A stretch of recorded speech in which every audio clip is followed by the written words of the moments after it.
Right, okay, so this is my 88 Turbo, and I'm making this video to show what a 996 steering wheel looks like.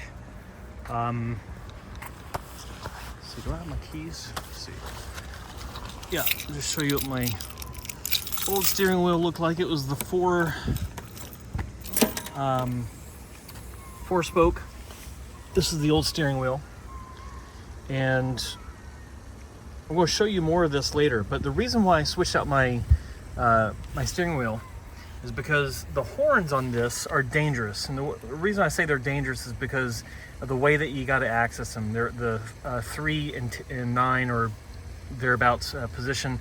And the problem with these is you're always used to doing the horn here in the center. So if you're in an emergency situation like I have been in a couple times where I need my horn and my hand hasn't been in those exact spots, I immediately go to this area and nothing happens. And it's like, by the time you fumble and get your thumb back to where it needs to be, it's too late. So I considered it a safety issue, and kind of happy I did it. Very happy I did it, actually, because I went from using this to this. I'm trying to turn my car so it's in there we go. There's the light. So this is out of a 996, and I ordered this from a fellow Renlister. He had already made the modification to the where the steering column goes through. You have to mill that down. I think it's 5 millimeters, because if you just take a standard 996 steering wheel, there won't be enough threads for the nut to grab onto. So you gotta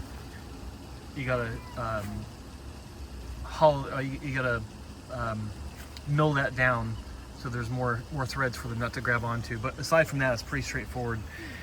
So what I did is I went through, and the problem with the instructions that you find online is they're incomplete. And so I actually had to go to the web archive, Wayback Machine, and I pieced together another how-to that I found on a 968 forum, and I was able to retrieve all the photos. So it took me a while to do it, but I reconstructed that, and I used that guide to install this, because the one, some guy in like 2003 or 2004, he did a how-to, and it was incomplete. So I'm glad I did the footwork on that. I was able to get this steering wheel. So about the steering wheel, I had it custom wrapped. This is, I forgot the manufacturer of the hide, but it's from Germany, I think that's where it's from. I follow the company that makes this on Instagram. I'll put that link down in my down in the description. But I had a local guy refinish this, and he did the stitch. It's not white, it's a light gray. And then I had this center point here as well, because I'm going to be redoing the interior with some gray accents. So if I do that, but yeah, it all works. I don't have the key in, so the horn doesn't work. But yeah, the horn works the way I want it to, which is really nice. And this fits perfect, and it is so much better than that 4-spoke. So a couple things to note about the instructions. A couple things that were confusing. So one of the things you have to do is on this part right here, actually 2 different things you have to do to this part. And this is why the easy to find instructions on Renlist are not complete, because they don't talk about this. They only show one thing you got to do to these, not both things. So the first thing is the opening that for your clock spring to come through and get into the back of the steering wheel needs to be opened up a bit. So you take a Dremel tool, that's what I did, and I just I milled out or ground out about a couple millimeters extra all the way around on the interior of the diameter. So it widened it up a little bit, opened it up, and it was fine. It was easy to do, kind of messy. Here's still got some debris I haven't cleaned up from that. But then the second thing is where these screws go in. There's 4 screws, 2 on this side and 2 on the other side. Where these screws go in on the back side, the the housing, I forget what it's called, but whatever the screw goes into on the backside, that needs to be cut as well. And in the guide that I'm going to be linking to, the original person who posted the guide, he uses the nut for this and lays it up against where those screws go in on the back as a guide for how much to cut off. It works perfectly. So that it's maybe 3 or 4 millimeters that needs to be cut off. It works perfectly, so that when you're turning your wheel, this is not too tight up against the back of the wheel, so it turns nice and smooth.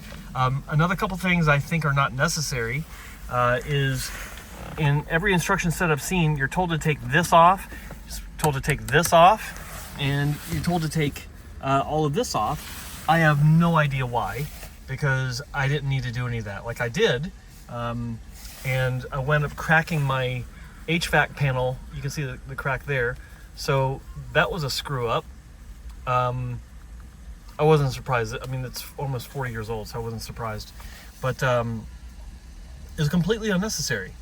You just got to take out the screws, one there, and there's another screw in here you have to loosen up so you can take the steering column and bring it forward so you can run your wires, your extra wire from the clock spring underneath here. I don't know if you can see it. It's in there. Yeah. So you got, so I forgot where it is. Anyway, it's somewhere in there. So that was it. And then once you're done, you push everything back in, and then you can tighten up under here, and then you just reinstall the 2 screws here, and then everything else is fine. Another thing that I had to do, I don't know if other people have to do this, but no one mentioned it, but because you're pushing this further up against the dash to accommodate the new wheel, you have a part of the clock spring right here which holds your cable management that goes into the back of the clock spring. It bumped up against the dash a bit too much. I didn't want to damage any of the wires, so I got my Dremel and got a little too liberal with that. But I cut a little gap for this wire clip, and it's all covered by this anyway, so it doesn't matter. And that's it. So this is what the 996 steering wheel looks like in a 944. This is a late model. It's a turbo, so it's the later model. And I don't recall anyone talking about this in the past 15 years, almost 20 years, because any write-up I've seen, maybe there's one from 2010. Anyway, this is the first one done in a long time, documented. So I hope that this inspires some of you to do the same, because this is a fantastic upgrade and everything works. It worked the first time, and I'm really grateful to the guy that wrote up his how-to guide in a 968 form. It might have been originally on Redlist, I'm not sure which, but I will be reconstructing that how-to with some of my own notes and posting that, and once I'm done with that, I'll put a link down in the description so you can follow that. I don't know if this works for newer, like 997 steering wheels or anything like that. They do have a lot of electronics in them. I've read about guys that have done this where they've taken a newer one that has, you know, button functions, and they've wired in their radio and things like that. I'd like to do that, but I love this steering wheel, so I don't know if I will.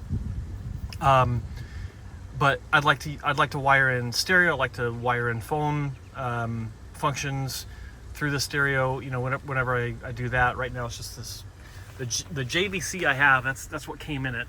That's my boost gauge, but the JVC unit there, that's what came in it when I bought it almost 2 years ago.